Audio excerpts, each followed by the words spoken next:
Ladies and gentlemen, it's Sunday, which means it's time for Watch News Weekly. I have Adrian here with me to help me out on a couple of topics. We're talking about Richard Mille. We're talking about, obviously, the Blancpain Swatch watch, which is all the buzz everybody and their mother has talked about. I figure we saved the best for last to give you that opinion, among a few other topics that have happened this week in the watch world. So first topic is going to be the Blancpain Swatch watch collaboration to mark the 70th anniversary of the 50 Fathoms. Now, I'm going to ask you first question is, how do you feel about the Omega Swatch watch today versus how you felt when it first came out?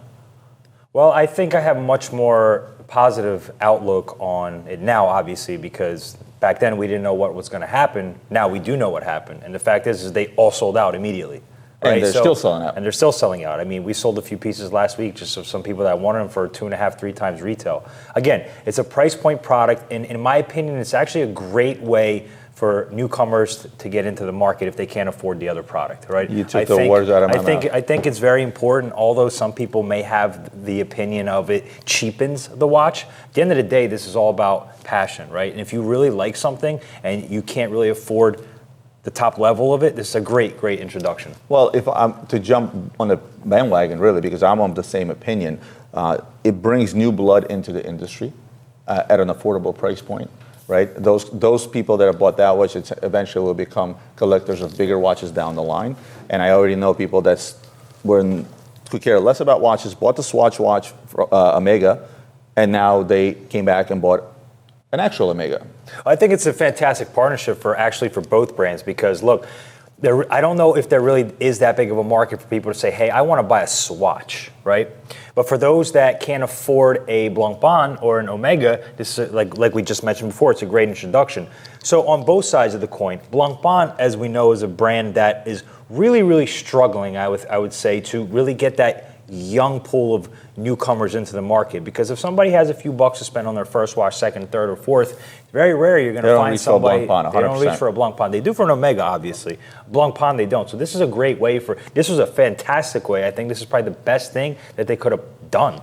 Let me add this to it. The 50 Fathoms, one of the most, I would say the most iconic Blancpain in my mind. I own a vintage 50 Fathoms. Well, it's their best seller. I own the Aqualung, the original Aqualung. And for me, every time we talk about Blancpain, I've always said, hey, can you guys just finally do something new? Can you refresh the brand? How long can you be on the bandwagon of the 50 Fathoms? 70 years it's been, right? And they've been on that bandwagon forever. I'm gonna hit this. This is a hot topic.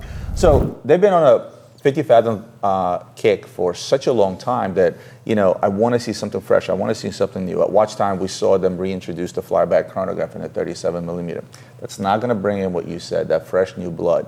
And the Swatch group, look, first and foremost, just to back up, the Swatch watch is an iconic watch. It's the watch that damn near saved the Swiss watch industry during the quartz crisis, when Seiko came out with their quartz watch in 1969. They used all the money they made from the Swatch watch in order to keep brands like Blancpain afloat. But I think you hit the nail on the head when you said, hey, this is a way to bring somebody in and introduce them to a brand which they normally wouldn't even look at, i.e. Blancpain. Blancpain is not number 3, 4, 5, or 6 watch that people reach for. They have a specific clientele, specific following, and I'm afraid that following is dying off. So bringing in young people via a watch like this, and by the way, they all look extremely cool. They all look extremely cool. That was actually the last thing. And they're mechanical too. They're not quartz. Which is very cool. One of the things I wanted to summarize this with was, do we know how many color variations they're making of this, or is this 5? all? This is it. This is all the colors. 5 of them. Okay. They're representing the 5 oceans. Because it could have. Oh, I see. Because I'm looking. It's football season upon us, and I'm seeing colors, and I'm seeing the Steelers, and I'm seeing the Chiefs, and I'm seeing the Cowboys. Or the Lions, and I'm seeing Atlantic Ocean. I'm seeing a green one. I'm not seeing, but with the red, it's not really Eagles. So, look. In other words, this is something that I probably could have picked up for myself, just as a cool little. And that's what I was going to finish with. I will finish this off with the fact that not only do they look extremely cool on the outside and overall, looking at the rotors in the back of these pieces, they're absolutely amazing. We'll throw those pictures up and leave you guys with that, and move on to the next topic. This is more of an announcement than news, or I guess you could call it news. So Watch Pro Magazine yearly awards, they're taking place on the 14th, I believe, right? On the 14th of this month. And they're doing a couple of cool things while at the event. We're going to be attending. Wolf, the guys that make the winders and the safes and things of that nature, they're sponsoring the event. We ended up donating a Rolex Explorer polar dial. And the event's going to, if you guys are going to be there, I'm going to be there. I would love to meet and greet. Come say hello. Don't be shy. Well, just hold on, let me stop you right there. You said Explorer Polar Dial. There's a lot of variations. For those watching, a 226 new reference, Explorer 2. What he said. With that said, if you guys are going to be out at the awards, again, come by, say hello. But what I wanted to talk about specifically, and why I wanted to mention this topic, is how Wolf is going to go about giving away this watch. So anybody that's registered there and it's going to be there that night, they're going to get I think it's a 6-digit code for the safe, right? Everybody's going to get a code. And every so often, every 30 minutes or whatever, in the event of 20 minutes, they're going to announce one number until they get down to like the final number. So like the way they set it up, I think the last 10 people are going to have like 5 out of 6. And then they're going to come up and open the safe, and then whoever opens the safe gets the Rolex. But if any of you guys are going to be there, I look forward to meeting you all. And you could win a watch. You could win a watch. We'll see. Hopefully I'll see some of you guys there. Let's go to the next topic.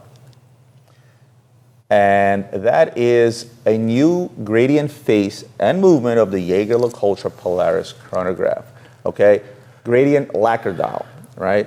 Again, subtle design tweaks, updated movement. And look, Metalbox has been around since 1968. That's 32, that's 55 years, right? They re-released it, I think, in 2018. And now they did a bit of an update. And if we pull up that picture, thank you, Ian. I like the job that they did. They stayed within the design that you saw, very close within the design that you saw back in 2018. The lacquer radiant dial, I absolutely love.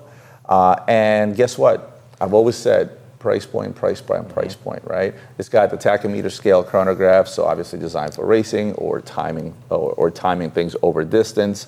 I think everything about the design of this watch screams auto racing to me, anyway. It's just everything about it just says, get in the car and drive fast. Yeah, look, at the end of the day, what you're looking at here is an extremely well-made watch from what we like to call the watchmaker's watch brand, right? We've said the watchmaker's watchmaker, yeah. Watchmaker's watchmaker, JLC. I mean, it's an iconic brand, obviously. And now that things are more on the sporty side from a collector's standpoint, obviously the memo boxes, they're more sporty line. And anything gradient, anything sunburst, anything that has a very unique dial, I think it speaks to a lot of people, right? It makes it unique. The design language is beautiful. Noticeable. And it's also a great topic for conversation. I mean, if you're sitting at the dinner table or you're out with your friends and somebody has a watch that everybody has, right? And then you pull something like that out, that's a great, topic of conversation. Just to talk about the dial. I think with the market, with the hype, some of the hype models, slowly coming down in pricing, along with it, the hype comes down and people always look for alternatives. And I've always said there are so many alternatives to the Rolex Submariner or to the Rolex, whatever it might be, right? Or even to Omegas, right? And Jaeger, alongside with IWC and Panerai, I think are those great alternatives.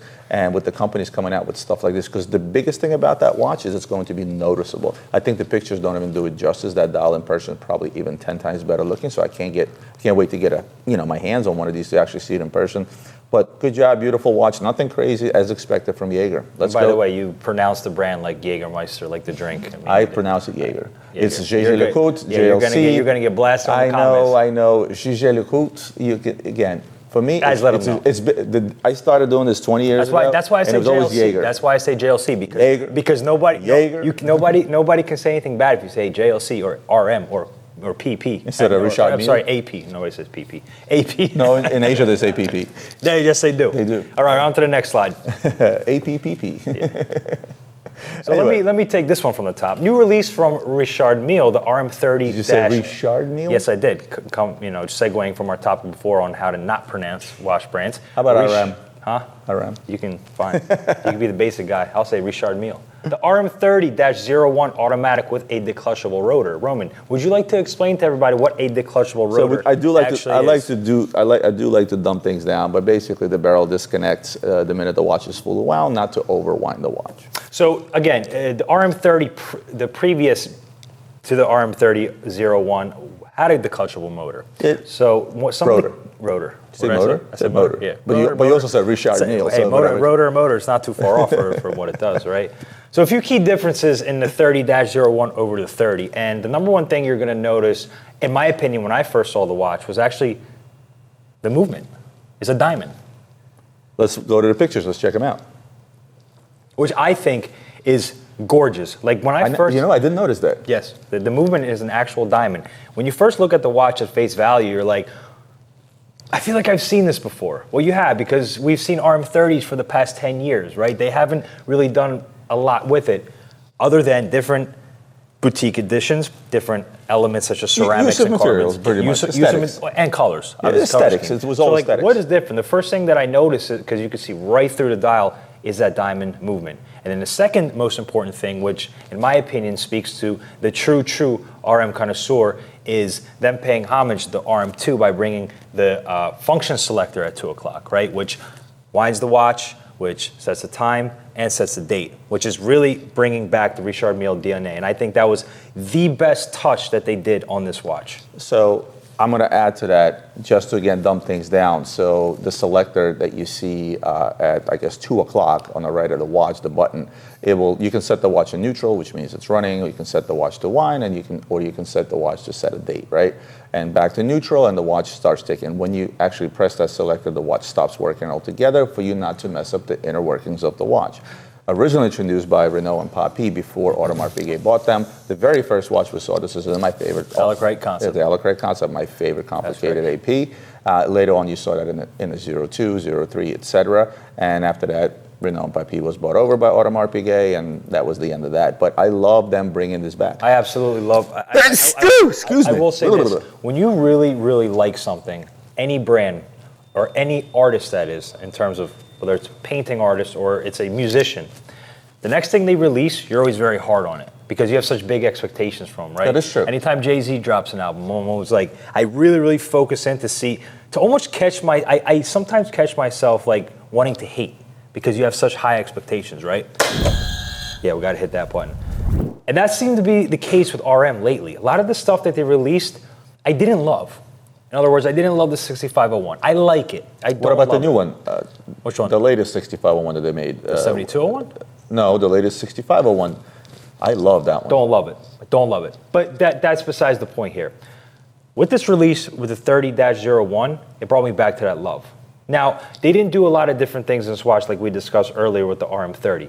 But just that little function selector at 2 o'clock, the fact that they changed the power reserve on the RM30 used to be in the bottom left-hand side of the watch if you're looking at it at face value.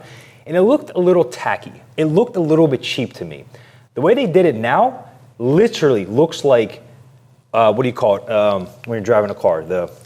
You are literally, I was literally about to say that and you took my thought out of my head. It literally looks like you put it in Corsa mode and your dashboard lights up like that. Great. I got a different vibe from that. I was going to finish with the power reserve. What they did with the power reserve reminds me, when I look at it initially, again, Richard Mille, racing machine on the wrist. This depicts to me, it looks like a track. This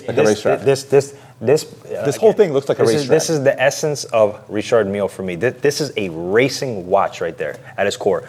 With again, I'm going to go back to the function selector, which is literally like a gear, which is literally like a manual wound gear. Then you have the dashboard that literally lights up if you're in Corsa mode. And then actually on the RM30, which I'm not sure if they did it in rose gold, but on the titanium with that blue crown.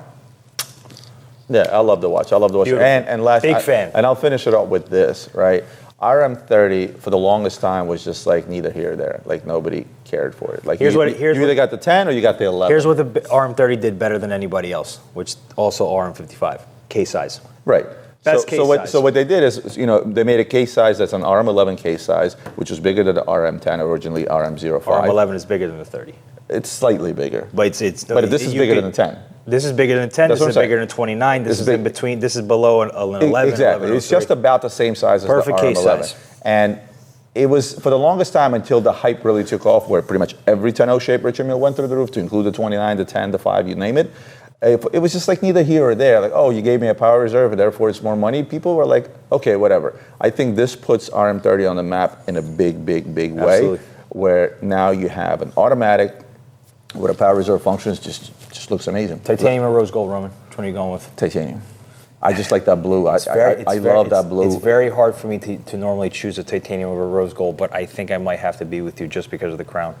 Well, let's go to the next topic, and that is new releases from my favorite brand, Audemars Piguet. New Jumbo Royal Oak Super Sonnerie with a red star burst dial, gold jumbo ultra thin openwork skeleton Royal Oak, black ceramic Super Sonnerie, as well as a self-winding diamond line in rose gold, which got a special touch to it. Let's go to the slide of the pictures, and I am gonna. Yeah. So. I'll go first. Please. And the reason I'm going to go first is I know you're going to take what I said already and just try to tell everybody. We need to kind of think alike. Try to tell everybody that you're right.